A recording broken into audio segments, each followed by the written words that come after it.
শব্দ শোনা যায় নাকি দেখো, এবার দেখো তো দেখি আমার, এবার শোনা যায় নাকি দেখো, শোনা যায়? একটু জানাও, শোনা যায়?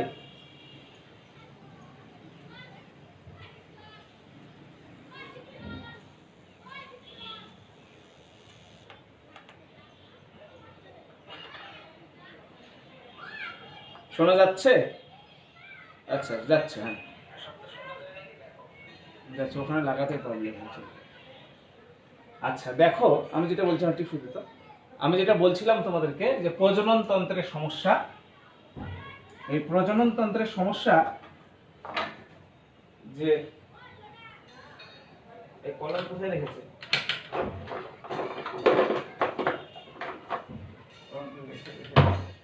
প্রজনন তন্ত্রের সমস্যা বলছি আমরা, যে সমস্যাকে আমরা দুই ভাগে ভাগ করেছি, প্রধানত দুই ধরনের।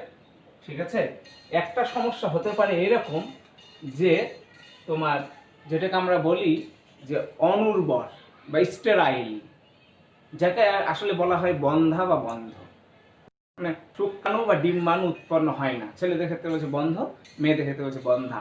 এটা একটা সমস্যা। আর একটা সমস্যা হলো তোমার নন ফার্টিলিটি। তো নন ফার্টিলিটি যারা, তাদেরকে হয়তোবা কিছু ওষুধ প্রয়োগ করে তাদেরকে ফার্টিলিটি আনা যায়, কিন্তু যারা স্টেরাইল অনুর্বর তাদেরকে কিন্তু প্রজননে সক্ষম করানো যায় না। তো এই প্রজনন তন্ত্রের সমস্যাগুলো নিয়ে আমি তোমাদেরকে কথা বলি আজকে। তোমাদেরকে প্রথমে আমি পুরুষ প্রজনন তন্ত্রের সমস্যাগুলো বলি। পুরুষ প্রজনন তন্ত্রের সমস্যা, পুরুষ প্রজনন তন্ত্রের সমস্যা।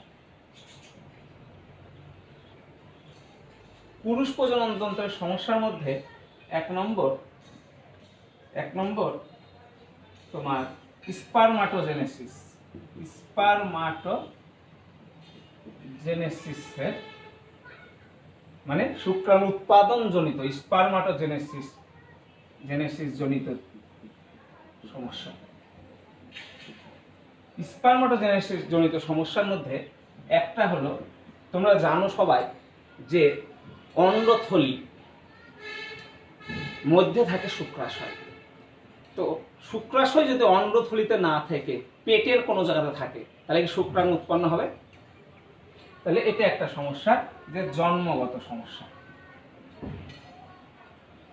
তাহলে এক নম্বর আমরা বলছি স্পারমাটোজেনেসিস জনিত সমস্যা। স্পারমাটোজেনেসিস জনিত সমস্যার মধ্যে বলছে একটা জন্মগত সমস্যা, যে জন্মগতভাবেই শুক্রাশয় অন্ডকোষের মধ্যে না থেকে পেটের মধ্যে থাকে, তাহলে তার শুক্রাণু কিন্তু উৎপন্ন হবে না। খ নম্বর তাপজনিত সমস্যা। তাপজনিত সমস্যা, তোমরা সবাই জানো যে শুক্রাশয়ের তাপমাত্রা শরীরের তাপমাত্রার তুলনায় 3 ডিগ্রি কম, কিন্তু শুক্রাশয় যখন অন্ডথলির মধ্যে না থেকে পেটের মধ্যে থাকবে, তখন তার তাপমাত্রা কিন্তু বেশি হবে। আর শুক্রাশয়ের তাপমাত্রা যদি বেড়ে যায়, তাহলে শুক্রাণু কিন্তু উৎপাদন হবে না। ঠিক আছে। গ নম্বর তোমার অন্তঃক্ষরা গ্রন্থি জনিত সমস্যা। অন্তঃক্ষরা গ্রন্থি জনিত সমস্যা। অন্তঃক্ষরা গ্রন্থি জনিত সমস্যা। অন্তঃক্ষরা গ্রন্থি জনিত সমস্যার মধ্যে বলছে যেটা, যে কোনো কারণে যদি এলএইচ, গোনাডোট্রপিক হরমোন, ঠিক আছে, অ্যান্ড্রোজেন, এসব হরমোন কমে যায়, তাহলে ইস্ট্রোজেন বেড়ে যাবে। ইস্ট্রোজেন পুরুষের শরীরে দেখা যাচ্ছে যে সাধারণত পুরুষের শরীরে ইস্ট্রোজেন খরিত হওয়ার কথা না, খুবই কম পরিমাণে থাকে, কিন্তু দেখা যাচ্ছে ইস্ট্রোজেন বেড়ে যাবে। ইস্ট্রোজেন বেড়ে গেলে শুক্রাণু উৎপাদন কমে যাবে। শুক্রাণু উৎপাদন কমে যাবে। ঠিক আছে, তাহলে এটা একটা সমস্যা। আর একটা বলছে যে তোমার ক্রোমোজোম জনিত সমস্যা। ক্রোমোজোম জনিত সমস্যা মধ্যে ওয়াই ক্রোমোজোমের ঘাটতি। ঠিক আছে, তাহলে স্পারমাটোজেনেসিস গত সমস্যা। ঠিক আছে, আরেকটা 5 নম্বর লেখা কি দেখা যায় নিচে, আর একটা ওষুধজনিত সমস্যা। ওষুধজনিত যদি কারো ধরো যে নিয়মিত রক্তচাপের ওষুধ খাই, তারপরে খিঁচুনির ওষুধ খাই, যদি আলসার থাকে তার ওষুধ খাই, যদি ক্যান্সার থাকে তার ওষুধ খাই, এইসব ওষুধ যদি নিয়মিত খাই, নিদ্রাহীনতা ঘুমের ওষুধ যদি খাই,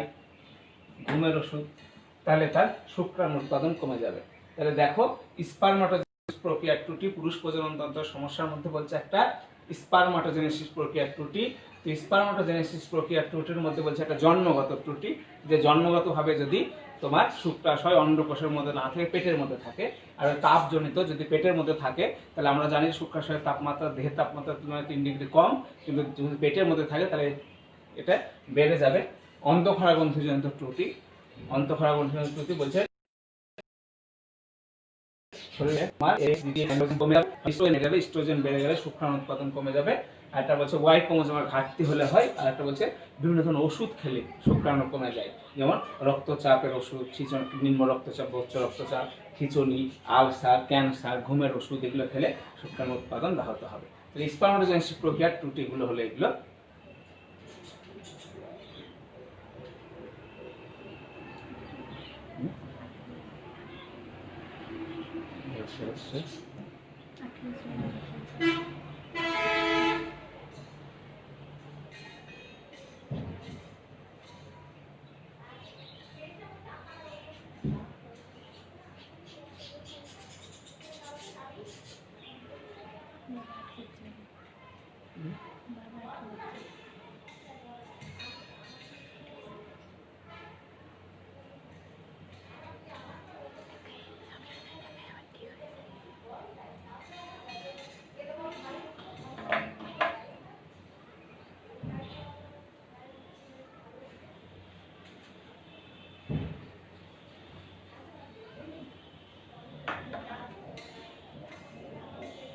দুই নম্বর সেমিনাল ভেসিকল জনিত সমস্যা। সেমিনাল ভেসিকল জনিত সমস্যা আমরা জানি যে সেমিনাল ভেসিকল সেমিনাল ফ্লুইড তৈরি করে। এছাড়া পোস্টেড গ্রন্থি, বিভিন্ন গ্রন্থি থেকে নিঃসৃত রসে তোমার সিমেন্ট তৈরি হয়। সেই সিমেন্ট যদি বেশি গাঢ় হয়, সিমেন্ট যদি বেশি ঘন হয়, তাহলে শুক্রাণু চলাচল ব্যাহত হয়। শুক্রাণুর চলাচল ব্যাহত হয়। এটা একটা সমস্যা, যে সেমিনাল ভেসিকল জনিত। আমরা জানি সেমিনাল ভেসিকল সিমেন্ট তৈরি করে, আর সিমেন্টের গাঢ়ত্ব, সিমেন্ট যদি ঘন হয় তাহলে শুক্রাণুর চলাচল ব্যাহত হয়। ঠিক আছে, এটা একটা। এছাড়া এই দুটাই মেন তোমাদের বইয়ে কারণ বলছে। এছাড়া আরো কিছু কারণ আমরা বলতে পারি। যেমন তোমাদেরকে বলেছিলাম যে অ্যাস্পারমাসিয়া, শুক্রাণু উৎপন্ন হয় না। তারপরে বলতে পারো অলিগোস্পারমাসিয়া, মানে কম শুক্রাণু উৎপন্ন হয়। আবার আমরা বলতে পারি অস্বাভাবিক শুক্রাণু মানে দেখা যাচ্ছে যে শুক্রাণুর লেজ নাই, বা কখনো দেখা যায় শুক্রাণুর দুইটা লেজ, কখনো দেখা যাচ্ছে শুক্রাণুর মাথা নাই। এরকম অস্বাভাবিক শুক্রাণু দিয়ে কিন্তু প্রজনন হবে না। ঠিক আছে। আর একটা তো আমরা বলছি লাস্টে, যে পুরুষত্বহীন।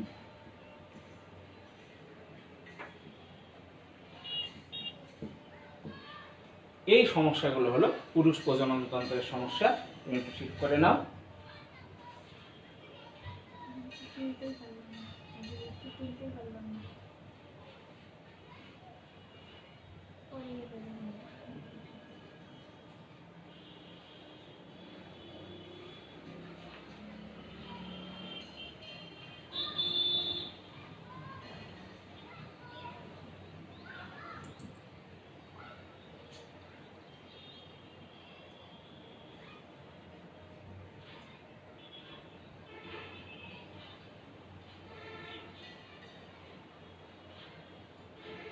হয়েছে, তোলা হয়েছে।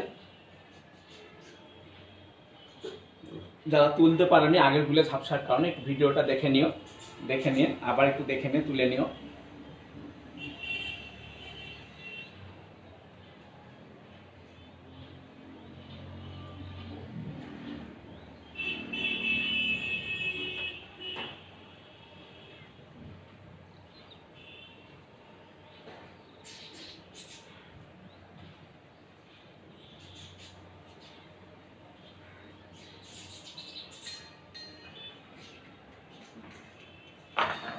আরেকটা দেখো, এবার আমরা পড়ব স্ত্রী প্রজনন তন্ত্রের সমস্যা।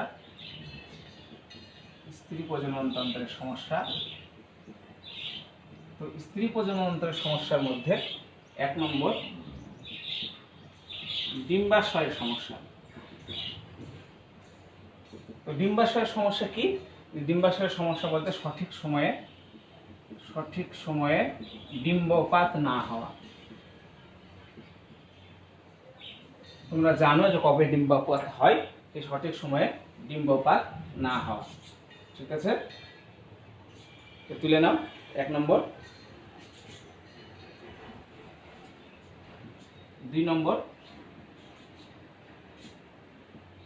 ফেলোপিয়ান নালীর সমস্যা। তোমরা জানো যে শুক্রাণু আর ডিম্বাণুর মিলন হয়, নিষেক হয় ফেলোপিয়ান নালীতে। কিন্তু ফেলোপিয়ান নালী যদি কোনো কারণে আগে থেকে ফেলোপিয়ান নালীতে অপারেশন থাকে, ফেলোপিয়ান নালীতে যদি কোনো ব্লক বা পলিপ থাকে, ঠিক আছে, কারো যদি প্রচন্ড পরিমাণ পেলভিক ব্যথা, পেলভিক প্রদাহ বলা হয়, পেলভিক প্রদাহ মানে পেলভিক অঞ্চলে মানে মাজা, এই পেলভিক অঞ্চলে যদি প্রচুর ব্যথা হয়, তাহলে দেখা যায় ফেলোপিয়ান নালীতে সমস্যা তৈরি হয়। যে ফেলোপিয়ান নালীতে যদি কোনো কারণে কোনো ব্লক বা পলিপ থাকে, ফেলোপিয়ান নালীতে যদি আগে থেকে কোনো অপারেশন করার সময় কোনো কারণে যদি ফেলোপিয়ান নালীর মধ্যে কোনো ছিদ্র তৈরি হয় বা কোনো সমস্যা তৈরি হয়ে থাকে, পেলভিক ব্যথা হয়, তাহলে ফেলোপিয়ান নালীতে শুক্রাণুর মিলন বা নিষেক হয় না। এটা হলো ফেলোপিয়ান নালীর সমস্যা, তাই বলছে। ঠিক আছে। 3 নম্বর জরায়ুর সমস্যা। জরায়ুর সমস্যার মধ্যে একটা বলছে হাইপোপ্লাসিয়া।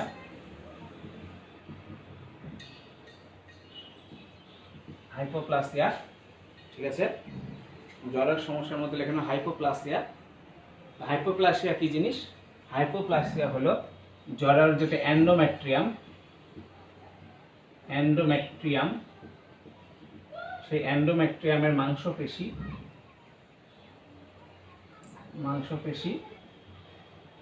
সরু হয়ে যাওয়া।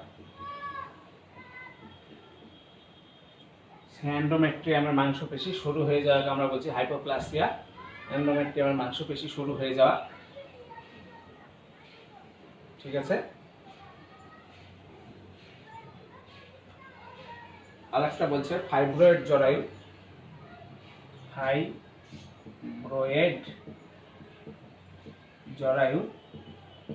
এই ফাইব্রয়েড জরায়ুটা কি? ফাইব্রয়েড জরায়ুটা হলো জরায়ুর মধ্যে যদি কোনো সিস্ট বা টিউমার থাকে, জরায়ুর মধ্যে যদি কোনো সিস্ট বা টিউমার থাকে, ঠিক আছে, এটাকে আমরা বলছি ফাইব্রয়েড জরায়ু।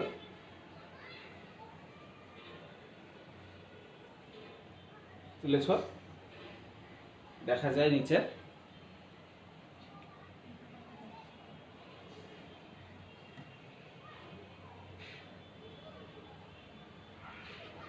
ফাইব্রয়েড জরায়ু। আরেকটা জরায়ুর সমস্যা হতে পারে, একটু লিখে নাও তোমরা, জন্মগত জরায়ুর সমস্যা। আমরা জানি যে জরায়ুর সার্ভিক্সটা থাকে নিচে আর জরায়ুর দেহটা থাকে উপরে, কিন্তু জন্মগতভাবে থাকতে পারে কারো সার্ভিক্সটাই উপরের দিকে, জরায়ুর দেহটা নিচের দিকে, এরকম উল্টা থাকতে পারে, জরায়ু উল্টা। তাই জন্মগতভাবে লিখে নাও, জরায়ুর মধ্যে জন্মগতভাবে উল্টা জরায়ু। ঠিক আছে।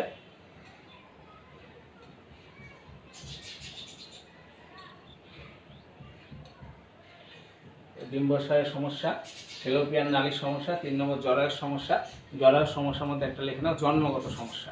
জন্মগত সমস্যা কি, যে আমরা জানি যে সার্ভিক্স থাকে নিচে আর জরায়ু দেহটা উপরে, এখানে উল্টা থাকতে পারে, সার্ভিক্সটাই উপরে থাকতে পারে, জরায়ু দেহটা নিচে থাকতে পারে।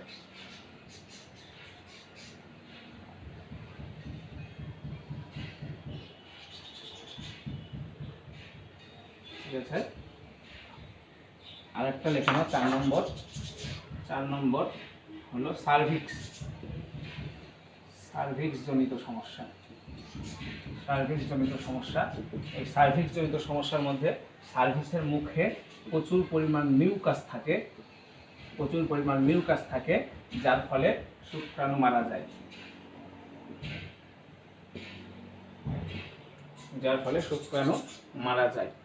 ঠিক আছে, যার ফলে শুক্রাণু মারা যায়। হ্যাঁ, সার্ভিক্সের মধ্যে প্রচুর পরিমাণ মিউকাস থাকে, যে মিউকাসগুলো শুক্রাণুকে মেরে ফেলে। মেল এবং ফিমেলের দুজনারই প্রজননতন্ত্রের একটা মেন সমস্যা, যেটা আমি দুই জায়গাতে আলোচনা করা যায়, সেটা হলো অটো ইমিউনিটি।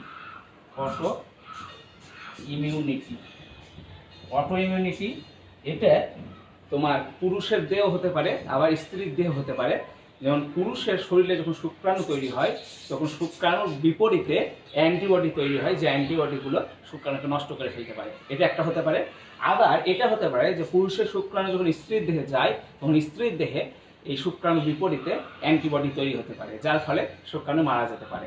তাই এই দুজনের ক্ষেত্রে অটো ইমিউনিটি বলা যেতে পারে, যে অটো ইমিউনিটি একটা শুক্রাণুর বিরুদ্ধে নিজে নিজেই অ্যান্টিবডি তৈরি হয়। অনেকের ক্ষেত্রে দেখা যায় এটা হয়, যে 5 থেকে 10% মানুষের এরকম, 5% মানুষের এরকম হতে পারে, বলছে যে শুক্রাণুর বিপরীতে অ্যান্টিবডি তৈরি হয়। সেটা পুরুষ দেহ উৎপন্ন হতে পারে, আবার শুক্রাণু যখন স্ত্রী দেহে যায়, তখন স্ত্রী দেহে যেয়ে এই অ্যান্টিবডিটা তৈরি হতে পারে, যার ফলে শুক্রাণু মারা যায়। ঠিক আছে, তুলে নাও।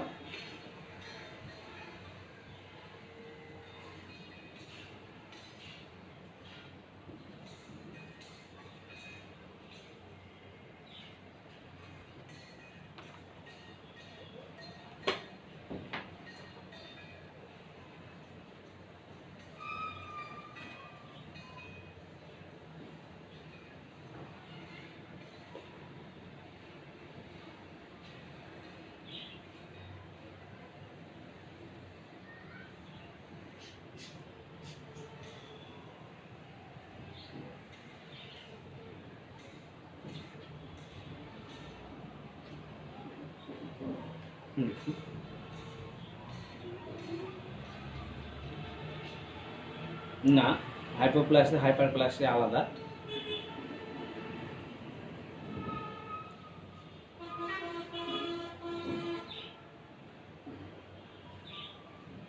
আচ্ছা, ক্লাস কি থাকবে পরে? এরকম ধরনের এই মাথা ব্যথাগুলো কাদের? হ্যাঁ, এই মাথা ব্যথাগুলো কাদের?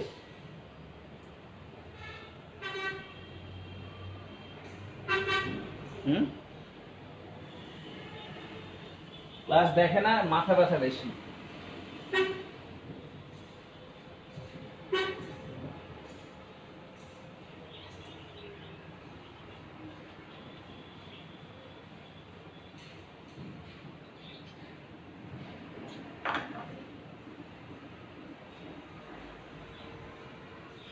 দেখো, এখন আমরা যেটা করব, যে পুরুষ এবং স্ত্রী দুই দেহেই, পুরুষ ও স্ত্রী দেহে হরমোনের ভারসাম্যহীনতার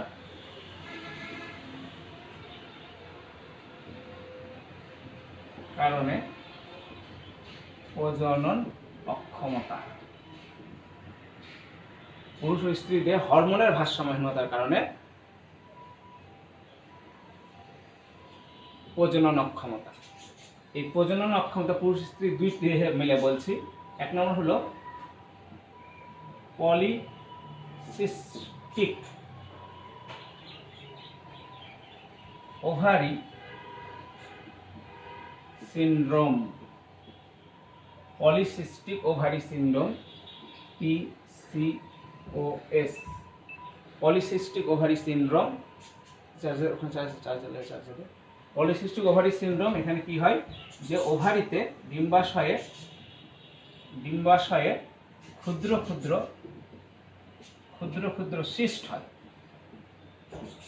ক্ষুদ্র ক্ষুদ্র সিস্ট হয়, এরকম সিস্ট হয়, ঠিক আছে। এর ফলে রজচক্রজনিত সমস্যা হয়, এই সিস্টের ফলে রজচক্রজনিত সমস্যা হয়। এছাড়া পলিসিস্টিক ওভারি সিনড্রোমে তোমার আমরা ব্রণ বলি যাকে, ব্রণ তৈরি হয় ঘাড়ে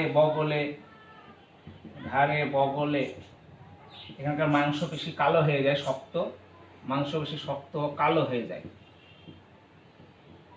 এই ধরনের সমস্যাগুলো এখানে দেখা দেয়, ঠিক আছে। পলিসিস্টিক ওভারি সিনড্রোমে তোমার ডিম্বাশয়ে ক্ষুদ্র ক্ষুদ্র সিস্ট তৈরি হয়, রজচক্রজনিত সমস্যা তৈরি হয়, ব্রণ তৈরি হয়, ঘাড়ে বগলের মাংসপেশি শক্ত ও কালো হয়ে যায়। এটা তুলে নাও পলিসিস্টিক ওভারি সিনড্রোম। 2 নম্বর congenital adrenal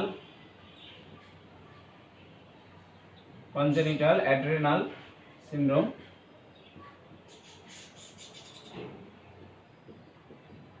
congenital adrenal syndrome, CAS, congenital adrenal syndrome, CAS, congenital adrenal syndrome. তোমরা এখানে অ্যাড্রেনাল গ্রন্থির নাম শুনবা অষ্টম অধ্যায়ে, যে অ্যাড্রেনাল গ্রন্থি বিপাকজনিত সমস্যার কারণে অ্যাড্রেনাল গ্রন্থির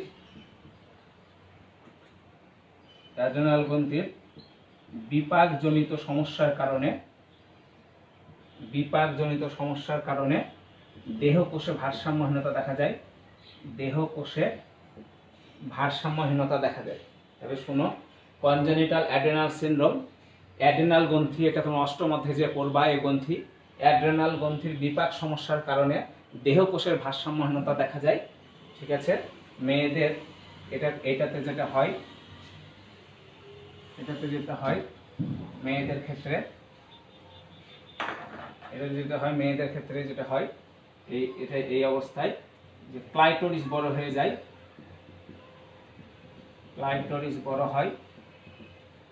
এবং লোবিয়া মাইনরা থাকে না,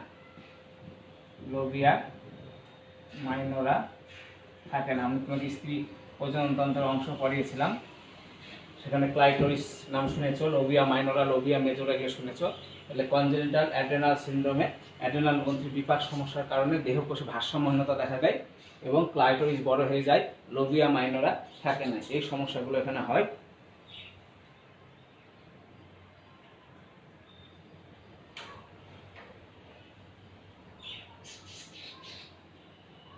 ঠিক আছে, নেক্সট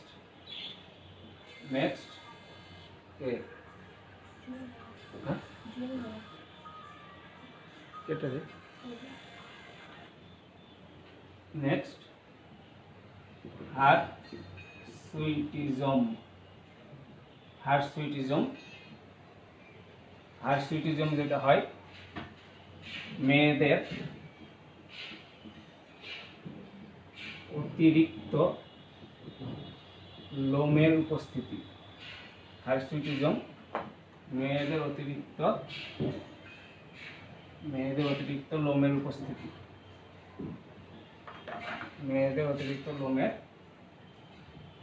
উপস্থিতি, এটা হয় হার্সুইটিজম, মেয়েদের অতিরিক্ত লোমের উপস্থিতি।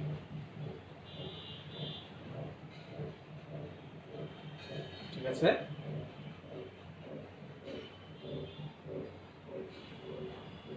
আরেকটা গাইনিকোমাস্টিয়া, ঠিক আছে,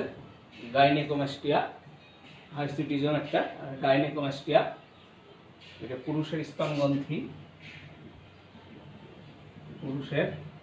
স্তন স্ত্রী দেহের মতো হয়ে যায়। বড় হয়। পুরুষের স্তন স্ত্রীর দেহের মতো বড় হয়। গাইনেকোমাস্টিয়া এখানে নাও।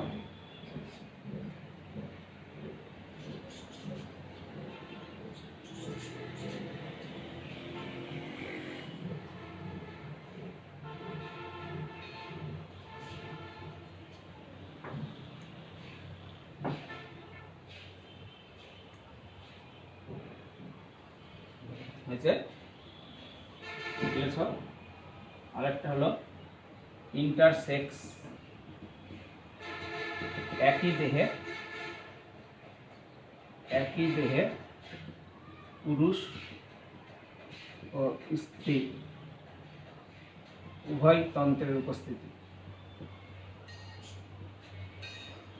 একই দেহে পুরুষ ছিদ্রও থাকে, স্ত্রী ছিদ্রও থাকে, ঠিক আছে।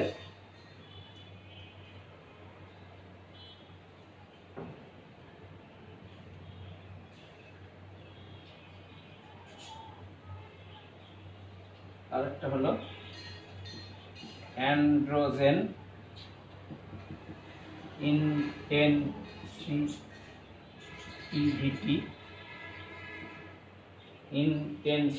ইনটেনসিটিভিটি সিনড্রোম।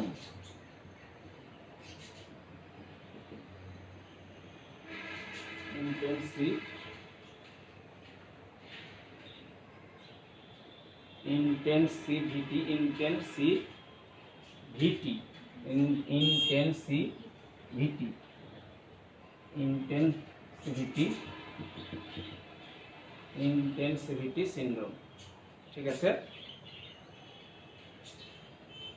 এক্ষেত্রে পুরুষ নিজেকে স্ত্রী মনে করে, মনে নিজেকে স্ত্রী ভাবে, পুরুষ নিজেকে স্ত্রী ভাবে, ঠিক আছে। তারপরে তার শুক্রাশয় অন্ডথলিতে না থেকে, যেটা বললাম, পেটের মধ্যে থাকতে পারে,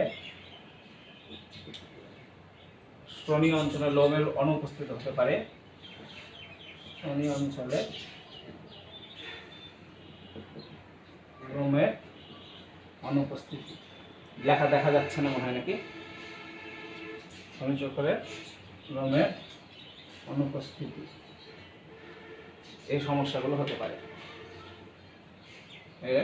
অ্যান্ড্রোজেন ইন্টেনসিভিটি সিনড্রোম, পুরুষ নিজেকে স্ত্রী মনে করে, শুক্রাশয় পেটের মধ্যে থাকতে পারে, স্তনী অঞ্চলে লোমের অনুপস্থিত হতে পারে।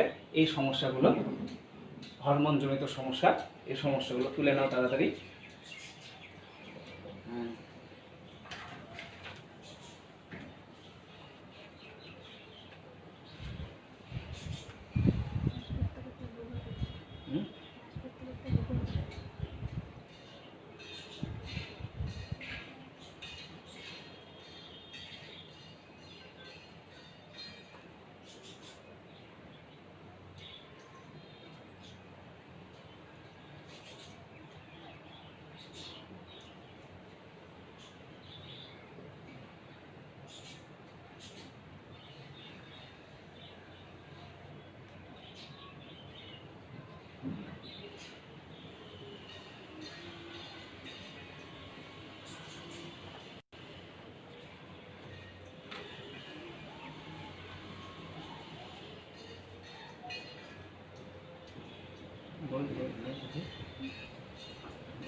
তোলা হয়েছে, মেঘ করে আসছে চরম, তুলো তাড়াতাড়ি।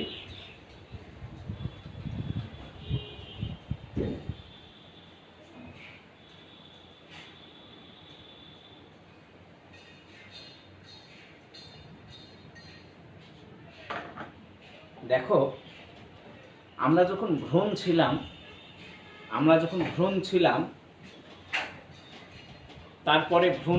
তারপরে তো আমরা ফিটাস হলাম, যখন ভূমিষ্ঠ হলাম তখন আমাদেরকে শিশু বলছে। তো আমরা যখন ভ্রূণ ছিলাম তখন মায়ের গর্ভে এই ভ্রূণ অবস্থায় আমাদের অনেক ধরনের প্রবলেম হতে পারত। প্রবলেম হয়নি বলে ফিটাস অবস্থায় আমাদের কোনো প্রবলেম হয়নি বলে আজকে আমরা সুস্থ মানুষ হয়ে আছি বা জন্মগ্রহণ করেছি। কিন্তু যদি ভ্রূণ অবস্থায় আমাদের কোনো প্রবলেম হতো, সেটা কি হতে পারত? জাইগোট অবস্থায় বা ফিটাস অবস্থায় আমাদের কি কি সমস্যাগুলো তৈরি হতে পারত, সেই জিনিসগুলো আজকে আমরা পড়ব। যে ভ্রূণ অবস্থায় ভ্রূণ ও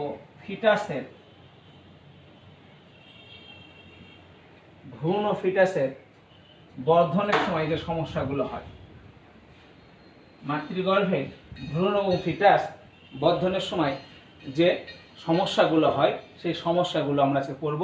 প্রথমে আমরা ভ্রূণের সমস্যাগুলো পড়ব। ভ্রূণের সমস্যা,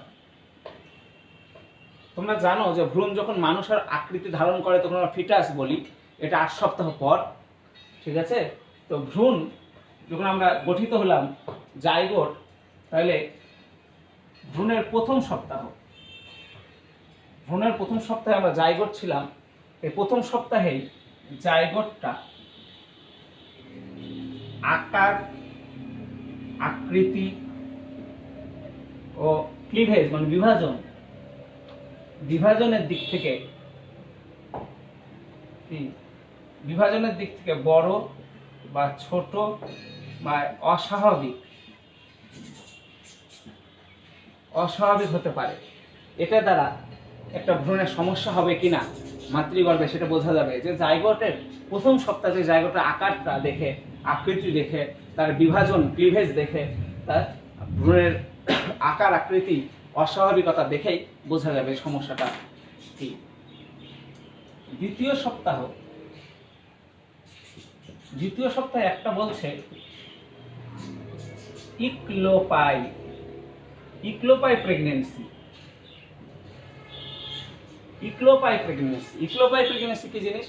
আমরা সবাই জানি যে মা প্রেগনেন্ট হয় তখনই যখন এই জাইগোটটা যে এন্ডোমেট্রিয়ামের প্রাচীরে আটকে যায়। কিন্তু এই ইক্লোপাই প্রেগন্যান্সি মানে জাইগোট গঠিত হয়েছে ঠিকই, কিন্তু এন্ডোমেট্রিয়ামের প্রাচীরে না আটকিয়ে ফেলোপিয়ান নালীর মধ্যে আটকে গেছে। ঠিক আছে? সেক্ষেত্রে সে ধরনের প্রেগন্যান্সিকে আমরা বলি যে ইক্লোপাই প্রেগন্যান্সি। ঠিক আছে? দ্বিতীয় সপ্তাহে আরেকটা হতে পারে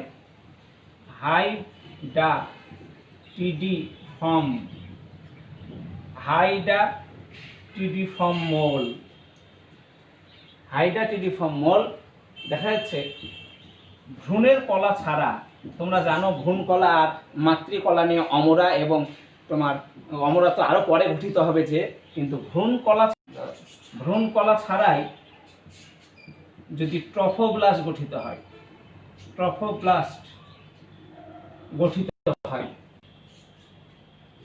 ভ্রূণ কলা ছাড়াই যদি ট্রফোব্লাস্ট বা অমরা পরবর্তীতে গঠিত হয়, তাহলে তাকে আমরা বলছি হাইডাটিডিফর্ম মোল। ঠিক আছে? এই দুটো ইম্পর্টেন্ট তুলে। দ্বিতীয় সপ্তাহে একটা ইক্লোপাই প্রেগন্যান্সি, একটা হাইডাটিডিফর্ম মোল।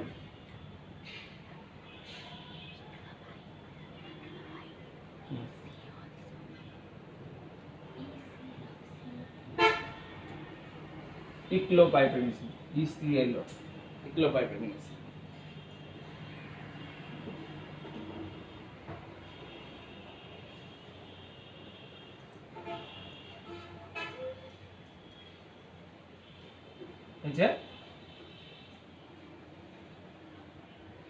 তৃতীয়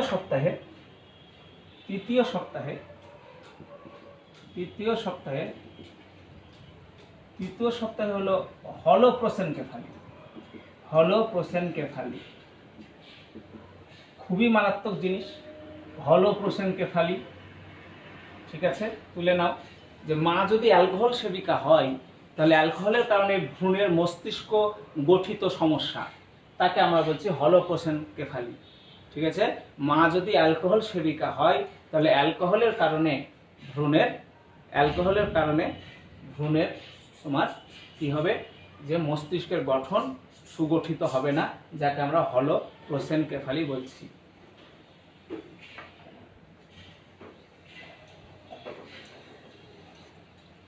এবং তৃতীয় সপ্তাহে আরেকটা বলছে যে সাইরেনোমেলিয়া। মেলিয়া, সাইরেনোমেলিয়া।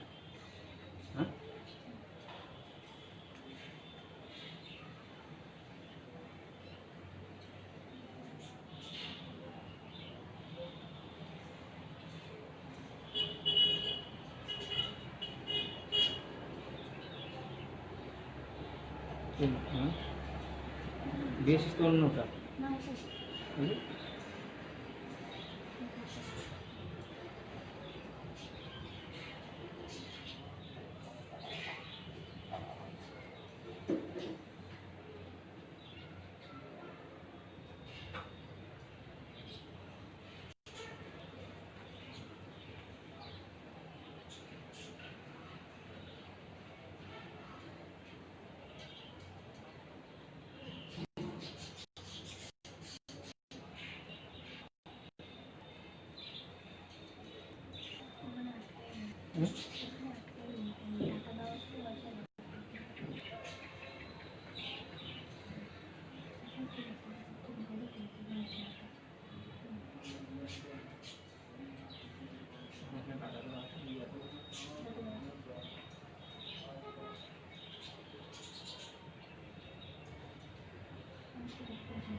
আচ্ছা, সেকেন্ড উইকে আফসারা বললো যে সেকেন্ড উইকে একবার বলেন।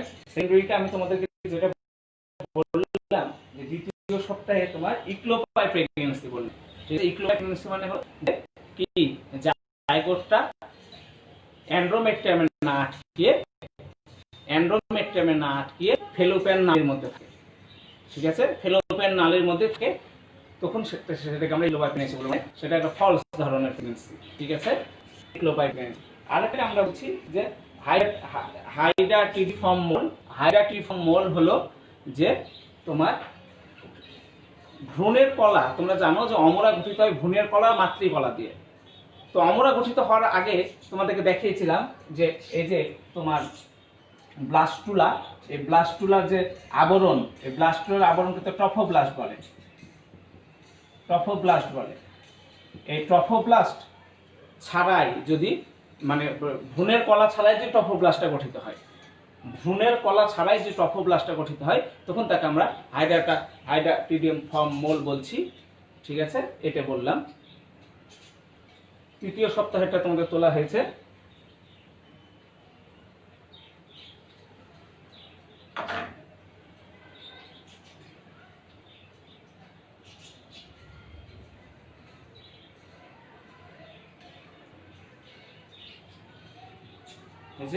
তৃতীয় সপ্তাহে হলো প্রসেনকেফালি বলছি। হলো প্রসেনকেফালি আমরা বলছি যে মা যদি অ্যালকোহল সেবিকা হয় তাহলে তার মস্তিষ্কের গঠন সুন্দর করা হয় না, এটা হলো প্রসেনকেফালি। আর সাইরেনোমেলিয়া, সাইরেনোমেলিয়াটা কি? মেসোড্রাম স্তর সরু হওয়া বা মেসোড্রাম স্তর কম গঠিত হওয়া, মানে মেসোড্রাম স্তরের অঞ্চলটা কম গঠিত হওয়া, ছোট হওয়া। ঠিক আছে, এটাকে আমরা বলছি সাইরেনোমেলিয়া। এটা একটা হতে পারে। ঠিক আছে, আর একটা খুব মারাত্মক জিনিস হতে পারে যে ভ্রূণের তোমার, আমরা জানি যে আমাদের হার্ট কোন দিকে আছে, বাম দিকে, তাই না? এরকম ভ্রূণের অঙ্গ প্রত্যঙ্গ উল্টাপাল্টা ভাবে থাকা, যে হার্ট বাম দিকে না থেকে ডান দিকে থাকা। ভ্রূণের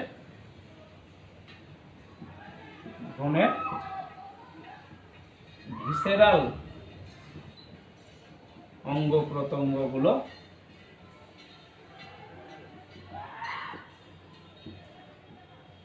উল্টা ভাবে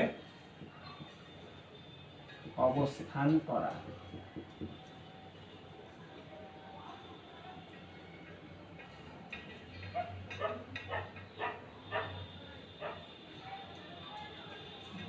হচ্ছে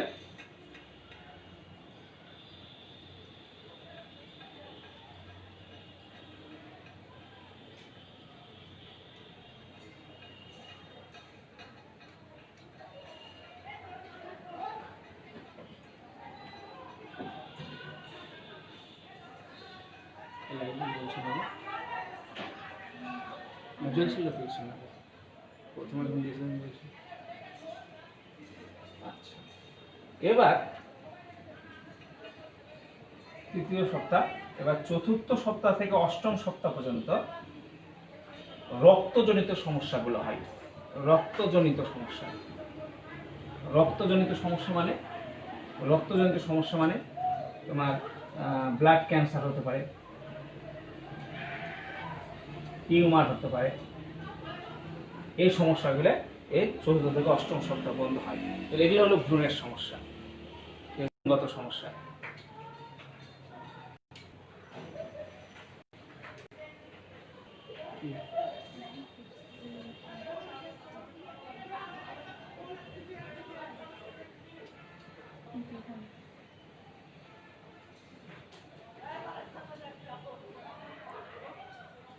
থার্ড সপ্তাহ পাঁচটা কি লিখেছো?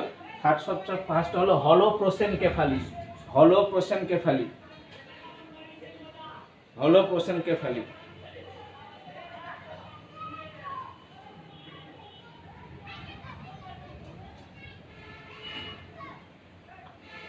লাইটটা বন্ধ করতে দেখি।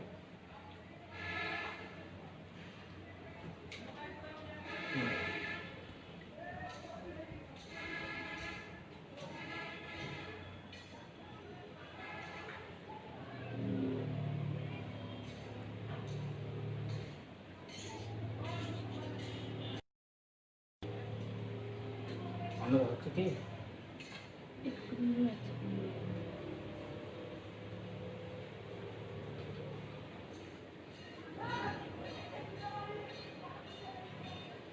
এবার ফিটাসের সমস্যা, ফিটাসের সমস্যা, ফিটাসের সমস্যা।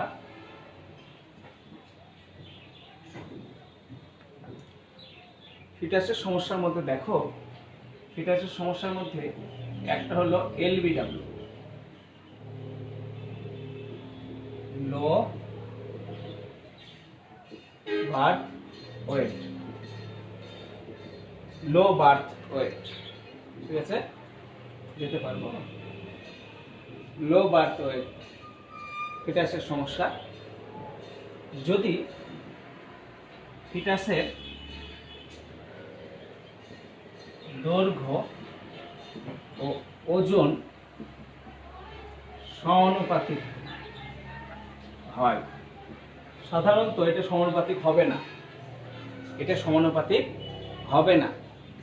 ঠিক আছে, যে দৈর্ঘ্য এবং ওজন সমানুপাতিক হবে না, কিন্তু যদি হয় তাহলে তাকে বলা হয়েছে এলবিডব্লিউ, ঠিক আছে, লো বার্থ ওয়েট। ওকে,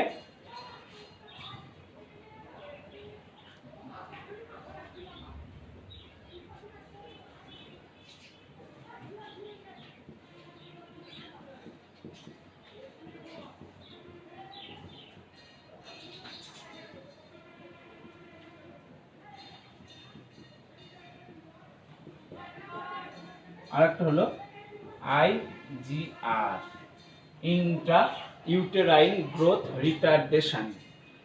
ইন্ট্রা ইউটেরাইন গ্রোথ রিটার্ডেশন, এখানে হলো ফিটাসের ওজন, এটা বলছে ফিটাসের ওজন আশানুরূপ না হওয়া, আশানুরূপ না হওয়া মানে যেরকম, সেটা অপুষ্টিজনিত কারণে হতে পারে বা বিভিন্ন কারণে হতে পারে, যে ফিটাসের ওজন আশানুরূপ, যে যে মাসে যেরকম হওয়ার কথা সেরকম ওজন না হওয়া। ঠিক আছে, এই দুটা ফিটাসের সমস্যা বলছে।